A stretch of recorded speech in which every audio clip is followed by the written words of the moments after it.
Hello friends, இன்றைக்கி நம்ம beetroot powder எப்படி செய்யலான்னு பார்க்கலாம் வாங்க. இந்த மாதிரி 2 பீட்ரூட் எடுத்துக்கோங்க. தோல் சீவினதுக்கப்புறம் இதை நல்லா நைஸாக செத்தி வச்சுக்கோங்க. கனமாக இருந்தால் சீக்கிரம் காயாது, நைஸாக இருந்தால் தான் டக்குன்னு காஞ்சிரும். இந்த மாதிரி ஒரு ஷீட்டு போட்டு அதில் காய வைங்க.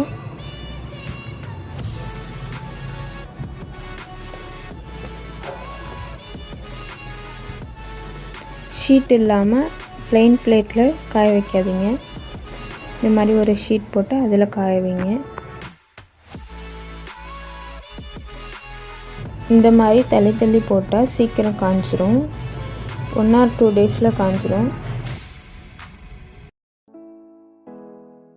நல்லா இந்த மாதிரி மொறுமொறுன்னு காய வச்சு எடுத்துக்கோங்க. அப்போ தான் ஃபைன் பவுடராக வரும், இல்லைன்னா திப்பி திப்பியாக இருக்கும். இதை ஒரு மிக்ஸி ஜாரில் போட்டு நல்லா ஃபைன் பவுடராக அரைச்சி எடுத்துக்கலாம். அவ்வளோதான். இது ஒரு ஜல்லடையில் வச்சு சலித்து எடுத்துக்கிட்டால் பீட்ரூட் பவுடர் ரெடி. இந்த பவுடரை ஒரு ஏர்டைட் கண்டெய்னரில் போட்டு வச்சுக்கோங்க. அப்போ தான் கட்டி பிடிக்காமல் இருக்கும். இந்த பவுடரை எப்படிலாம் யூஸ் பண்ணலான்னு நெக்ஸ்ட் வீடியோவில் பார்க்கலாம். இந்த வீடியோ உங்களுக்கு பிடிச்சிருந்தா லைக் பண்ணுங்கள், சப்ஸ்கிரைப் பண்ணுங்கள். தேங்க்ஸ் ஃபார் வாட்சிங்.